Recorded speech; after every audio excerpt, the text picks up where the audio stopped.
Vinny, what's the summer been like? What's how are things going for you? Oh, sorry, microphone. How's the summer been? It's been good. I mean, I think the guys have been working. There's a lot of player-run workouts this time of year, so a lot of stuff I don't get to see, and I can't really ask our players about it due to NCAA rules. But I know when we've been with them, they've been working hard. They've been holding each other accountable, and they're hungry. Yeah, Kenny, you're probably going to be picked next week to finish somewhere in the bottom third or something of the Pac-12, but people are completely unaware outside of Tempe, kind of like what you guys have been able to do with the transfer portal and everything. So what's your sort of expectations going into the camp for the season, and what's possible, do you think, for ASU? Yeah, I mean, I never put wins as expectations. Like, the whole program is based off success, which is just being the very best you can be at whatever you're doing all the time. So I don't know, to be honest. I've never seen the guys play football. I've seen them play practice. There's a huge difference between people who can perform under the lights in a game atmosphere and people who can perform in practice. Is there a correlation? Yes. But there may be one or two guys that raise their game when the lights turn on and one or two guys that don't. I won't know that until we kick off. What about, though, from a talent standpoint? You've without seeing games, comparing this to where you've been previously as a barometer for what's possible? Yeah, I mean, I think our talent, I think we've improved the roster pretty dramatically. But once again, you're versus yourselves. So everything is relative to who you're going versus. So it's one of the hardest things to do is determine when you're a new staff how good you're going to be. When you've been a place for 3, 4, 5 years, you can say, okay, well, this was our team last year. That's how many games we won. This team would have been this much better than last year's team. Therefore, we should be this. But when you come in and you're at square one, you don't have that baseline like you used to know how good this player is under the lights compared, even though this player's beating this player. You don't know how good this player is when the game field turns on because you haven't coached him or played it with him yet. So I think you're competing versus a lot of unknowns. Do I think we have a chance to be good? Yes. But you're still competing with the unknowns. Michelle Gardner, Arizona Republic. Coach, obviously a lot of your summer's been spent recruiting. What can you say about your recruiting philosophy and what's been the reception for you and your coaches as you've been trying to recruit your first full class? Yeah, I mean, we're going to recruit people who want to be here. That's the number one thing about our philosophy is there's no tricks, there's no gimmicks, there's no promises. In the world of NIL, there's zero NIL talk at all. Because I want people who want to be here. I firmly believe that. This is a special place. I have a passion for this place. When people walk into this building, they better have a pride in it. They better have a passion about it. And that's what we keep the main thing when we talk and recruit is, do you want to be here? Do you want to be a part of this? Do you want to be a part of something that could be special? And if you do, great. And if you don't, great. You know, there's a lot of athletes out there. Hode, Doug Haller, and Jordan Hampton. Hi, Kenny Hood, Rubino, Devil's Digest. I know from day one you said that Bo Baldwin is the one that's going to call plays on game day, but do you have any idea, with your extensive offensive background, obviously, is it just going to really be a meeting of the minds when a game plan is devised, or it's really just Bo having the last word? What is the process going to look like? Oh, I'll have the last word. I mean, if I want to run something, I want to run it, right? But I think Bo is a really, really good offensive mind. That's why I brought him here. I think he's done more with less the majority of his career. And I think that's what makes him special. I mean, he's won a national championship as a head coach, as a leader. So we're going to work together to create a game plan. But I have full faith in him on game day. I mean, he's called plays way longer than I have. So, I mean, I have full faith with him calling football plays and being the leader of the offense, and he's going to run it.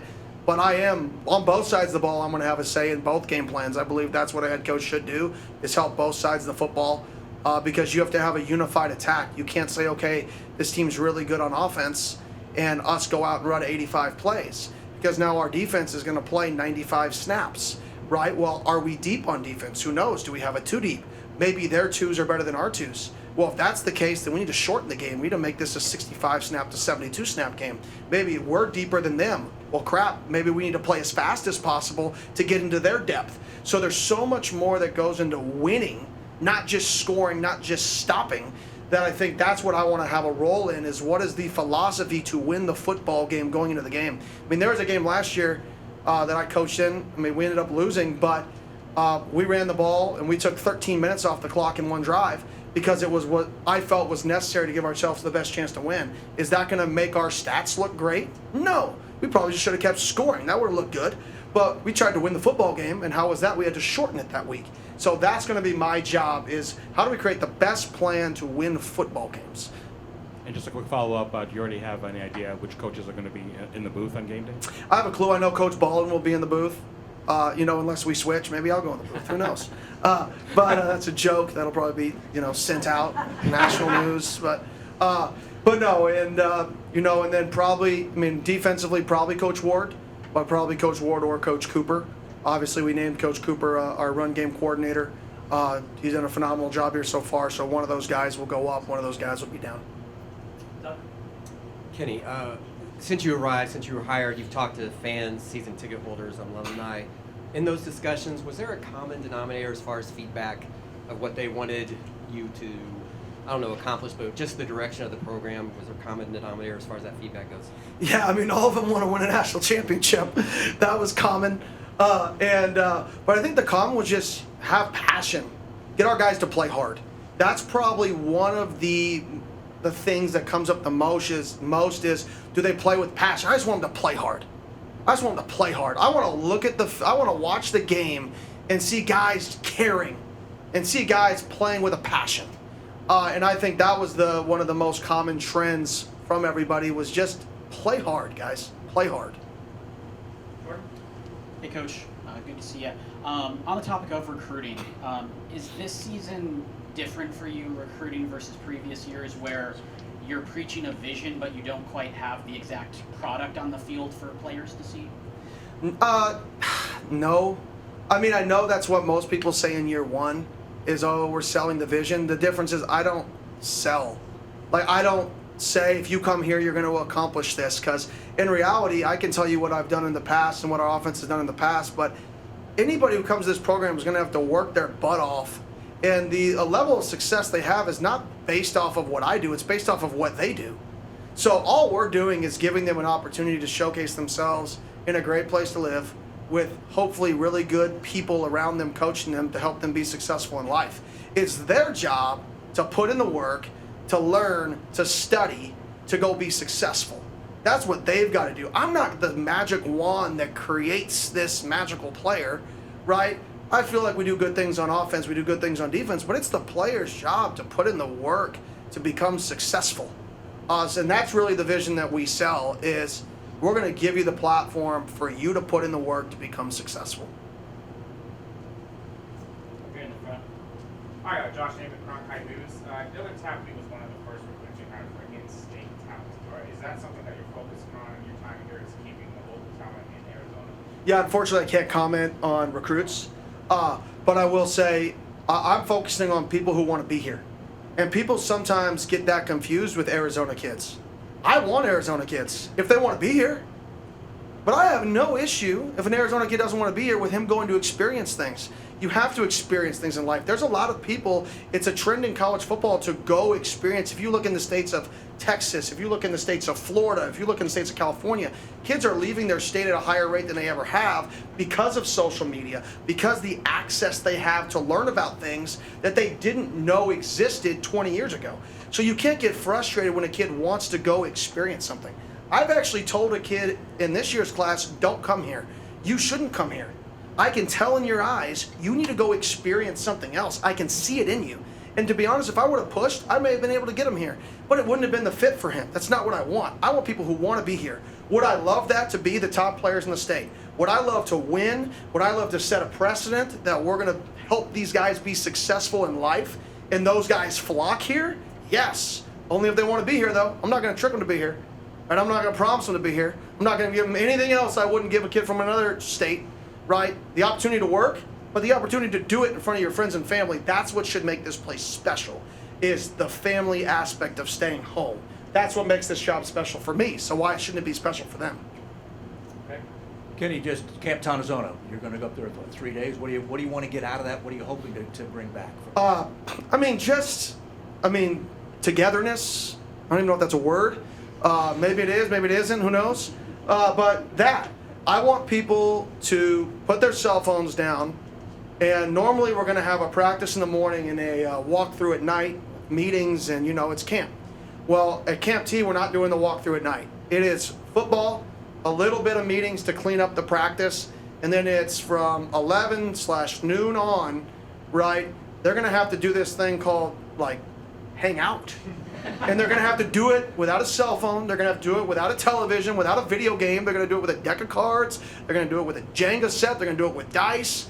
And they're going to have to hang out and talk to each other and build relationships. Because the one thing you mentioned earlier, what has the boosters and the support asked, one of the things that I got from the former players here, that the most successful teams here, was the togetherness that they had, the brotherhood they had. And the only way you can build that is by doing things like this, is putting them in environments that they don't want to be. Nobody wants to go stay in a bunk.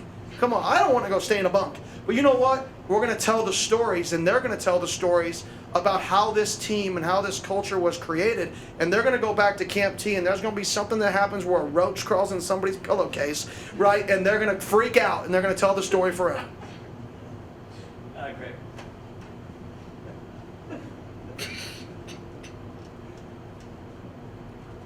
Coach Greg Moore, Arizona Republic. Good to see you. I got vacation, by the way. My God. I'm a former copy editor, so I'll accept togetherness. I will accept that. I'm curious, man, about Camp T.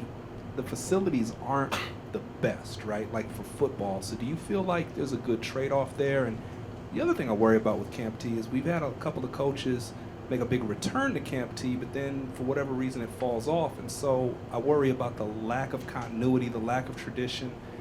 So first, facilities, and then secondly, consistency with going to the site.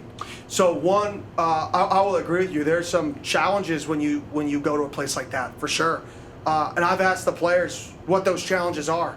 I said, okay, Jordan Clark, you've been there in the past. Tell me a challenge. And I have meetings about it. One of them's showers, bathrooms, all that. So we're going to bring some of that stuff in to help them.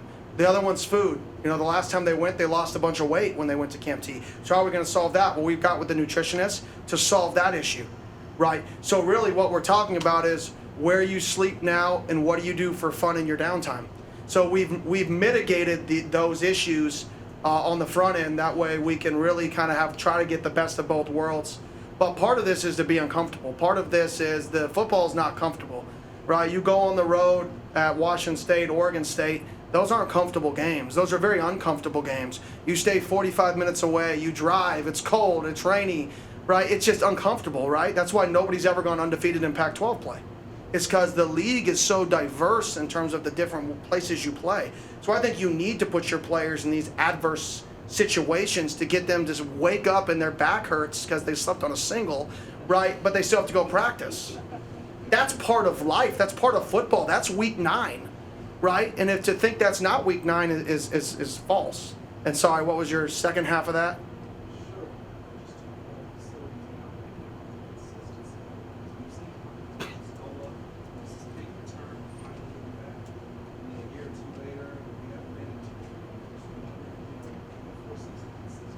100%. We'll go to Camp T. I would like to go to Camp T as long as we can. I think, like I said, I think it's great in all aspects to build memories, to build camaraderie. It's just, you need to struggle, you need to build team. You need it all. I think you need it all. Life's about experiences, and good and bad, and sometimes they're intertwined. I think Camp T is an experience that's good and bad, and it's all intertwined into one. And those are what people remember. You don't remember the play.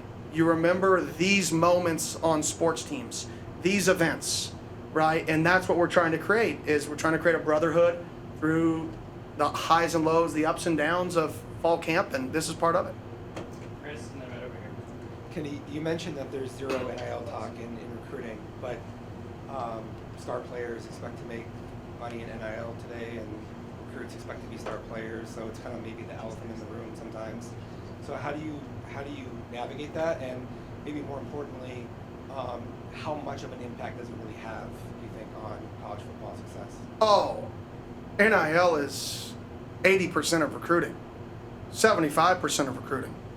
So to think that it's not is naive, but the way you do it is different. Like, I hope the players that choose to come here get paid the maximum amount of money they could ever get paid, more than anybody in the country. That's what I hope. I hope I do such a good job that people, that businesses flock to pay our players more than anybody in the country, because we have a valley behind it. And if you don't think that your one business can make a difference, you're false. It's not true. Your one business supporting one player, reaching out to one player on Twitter and saying, we're going to pay you blank amount of money a month to do this, is critical. It's huge. You don't understand, because there's so many businesses. So everybody's important there, and that's the activating the valley piece. But it is, NIL is essential, but I don't want a kid. I want to reward our guys who are here. I want people to get NIL who wanted to be here. Not getting a kid here illegally, by the way. You can't actually do that in NCAA rules. To entice them with NIL. I want the Valley to support the people who choose to be here at such a high rate that it gets out that, man, Coach, they never talk about it, but golly, that kid over there, he's making blank amount. Look at him, he's everywhere. This kid over here, he's making blank amount. Their starting quarterback's making blank. Their linebackers are making blank. Everybody on their team makes blank because one big company paid $1 million to pay all their players to do 4 events for them because they wanted the events. That's how I want NIL. I want the city to wrap around this team and use this team. You have a charity and you want your kid, you want a mentorship program. There's a company, MVP Foundation, that's going to get behind our players, and they're going to start getting our athletes and paying our athletes to be mentors for inner city youth. That's what it's for. That's what I want people to think about Arizona State, is help our players, utilize our players to activate the community, help everybody, and then the recruits will see it. They'll see what we're doing, and they'll want to be a part of it, and we'll never even have to discuss it. I can focus on actually helping them be successful in life. So Kenny, in terms of the health of the team, I know that you mentioned in spring practice that Ben Coleman is not going to be a full participant in fall camp. Aside from him, are there any other players that may not be full go from day one? Yeah, him, Jordan Tyson is still recovering a little bit. So those would be the two that we're navigating back. Aaron Frost will be full go. Kenny, you mentioned the unknowns with your team. I think to this point, I think a lot of people would agree that you guys have killed the offseason since you started to where you are. But as a first-year head coach going into the season, do you feel like there's still some unknowns, or do you feel some unknowns within yourself just going through all this for the first time? Yeah, I mean, unknowns are just, what do we look like through adversity? You can try to create it, but you don't know it. You don't know it till you're in it, right? Nobody knows how they respond until they get put in that situation. So that's an unknown, and those are the unknowns that define games.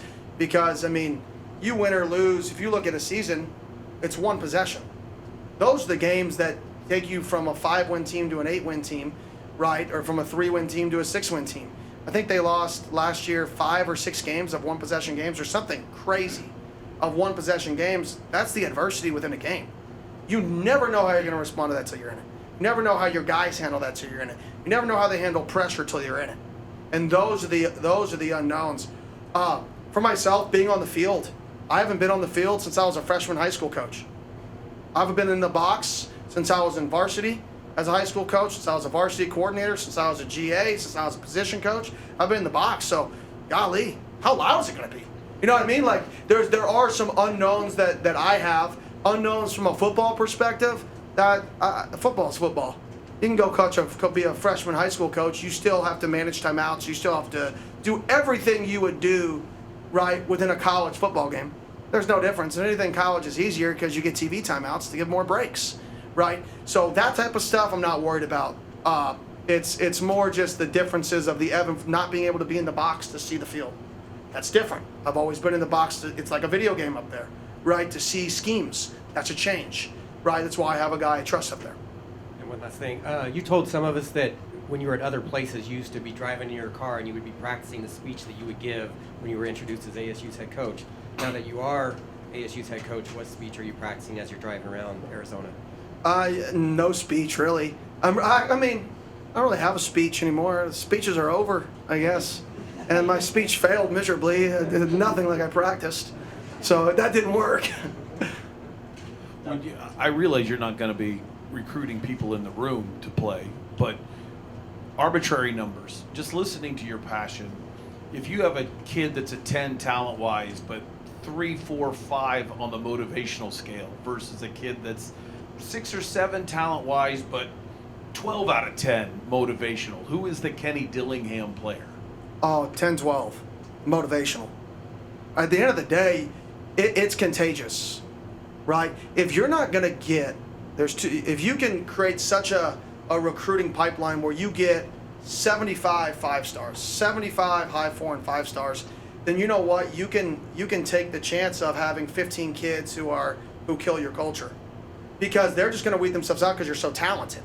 They don't matter. They just disappear, right? But if you're trying to create a culture and add these really talented people that kill culture into a team that's all 12 efforts, right? These 12 effort kids are going to look at these talented kids that just do whatever they want, and you're not going to have unity because you're not going to have the same vision. So I want people, that's why I keep going back, that want to be here. It's the most important thing in recruiting. It's not the sales pitch. We're going to sign good players. Just a lot of really, really good players. And the newsflash is, guess what? The rankings change all the time. And guess what? If a kid signs at a high-level school, their ranking's going to get boosted.